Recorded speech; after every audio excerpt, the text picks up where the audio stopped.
जीवन में जो कुछ होता है, मानव को जो सुख दुख मिलता है, उसके पीछे विधि की कोई योजना होती है।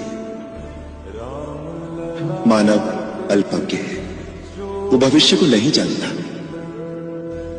अब तनिक पीछे की ओर दृष्टि डालकर देखो तो विधि की योजना का पता चलता है। तो जो कुछ होता है भले के लिए ही होता है, ऐसा मानकर सुख दुख को भोगना चाहिए।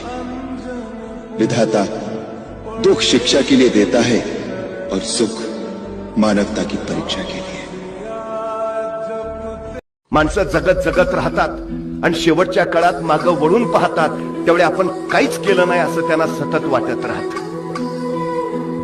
वाळू निष्ठून जावी तसा आयुष्याचा काळ हातातनं निष्ठून जातो।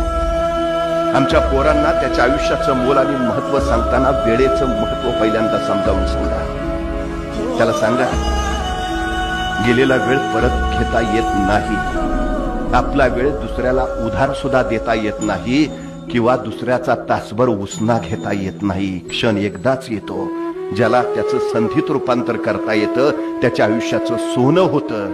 ज्याला तो क्षण हातात पकडता येत नाही त्याच्या आयुष्याची अक्षरशः माती होते। ही सगळ्यात मोठी वस्तुस्थिती।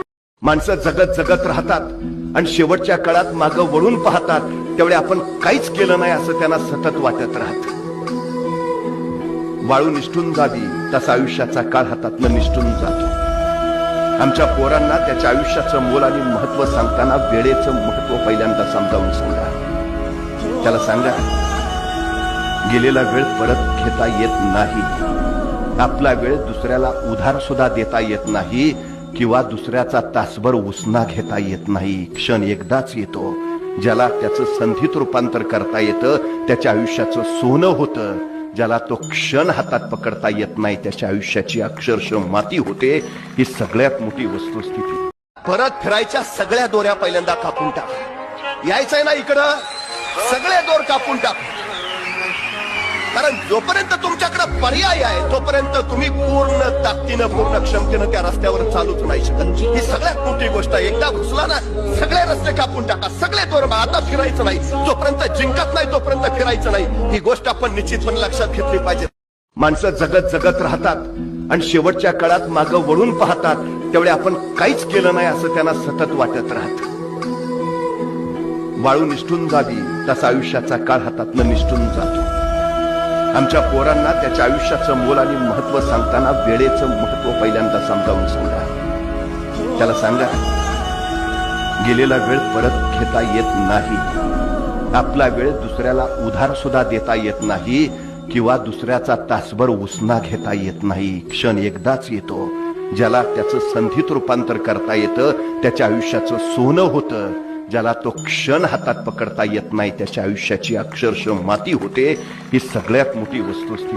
जगात कुणीही विना कामाचा कधीच जन्माला येत नाही। या जगात ज्याचा उपयोग नाही असं काही निर्माणच होत नाही। या जगामध्ये प्रत्येक वस्तूला, प्रत्येक गोष्टीला, प्रत्येक झाडाला, प्रत्येक झुडपाला, प्रत्येक प्राण्याला स्वतःच असं वेगळं मोल आहे, महत्व आहे। त्याच्यामध्ये काही ना काही अलौकिक गुण आहे। तो अलौकिक गुण काय आहे हे ज्याला कळतं त्याला मोठा होता येतं। ज्याला आपल्यात काय आहे हेच कळत नाही त्याला कधीच मोठा होता येत नाही। ही सगळ्यात मोठी वस्तुस्थिती आपण मान्य केली पाहिजे। त्यामुळे खरं तर पहिली जर गोष्ट कुठली असेल तर आपण कोण आहोत आणि आपल्यात काय आहे याचा शोध पहिल्यांदा आपण घ्यायला शिकलं पाहिजे।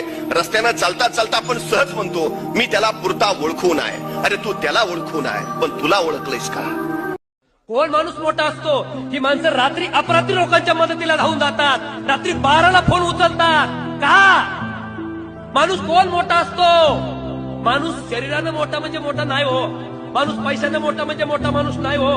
माणूस मनानं मोठा पाहिजे, मनानं। आदमी न कद से बड़ा होता है ना पद से बड़ा होता है, जो आदमी दूसरों के मुसीबतों में खड़ा होता है वही सबसे बड़ा होता है। कुठलंही काम करताना आयुष्यात लाजू नका। महाराज लाजले असते तर, स्वराज्य उभा करताना महाराज घराबाहेर पडताना लाजले असतं तर काय झालं असतं? आयुष्यात लाजू नका।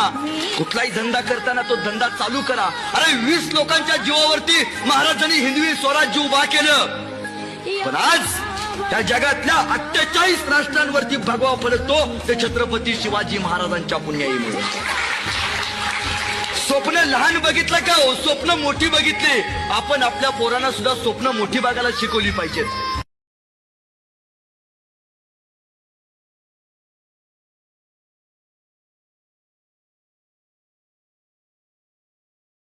मुख्यमंत्री योजनेअंतर्गत प्राथमिक व माध्यमिक शिक्षकांना 2 ते 3 महिन्यांपासून पगार मिळत नसून शिक्षकांचा पगार तात्काळ बँकेत जमा करण्यात यावा असे पत्र आदर्श मल्हार बहुजन सेना ऑल इंडियाचे शिक्षक पदाधिकारी व महाराष्ट्रातील सर्व प्राथमिक व माध्यमिक शिक्षकांकडून महाराष्ट्रातील सर्व जिल्हाधिकारी यांच्यामार्फत मुख्यमंत्री महाराष्ट्र राज्य शिक्षणाधिकारी तहसीलदार मुख्यमंत्री युवा कौशल्य विभाग यांना देण्यात आले. गेल्या 2 ते 3 महिन्यांपासून मुख्यमंत्री योजनेअंतर्गत प्राथमिक व माध्यमिक शिक्षकांना पगार मिळत नसून महाराष्ट्रातील सर्व शिक्षकांची अवस्था त्यामुळे बिकट झाली आहे. ज्या दिवसापासून हे सर्व शिक्षक ड्युटी करत आहेत त्या कालावधीमध्ये दीपावली आली, परंतु शिक्षकांना तेव्हा देखील पगार दिला नाही. मानधन वाढवून आणि वेळेवर द्या, आम्हाला परमनंट करा, अन्यथा येणाऱ्या पंचायत समिती, जिल्हा परिषद तसेच महानगरपालिका निवडणुकीत हे सरकारला महागात पडेल असा इशारा देखील अभिलाल दादा देवरे, संस्थापक अध्यक्ष आदर्श मल्हार बहुजन सेना ऑल इंडिया यांनी दिला आहे.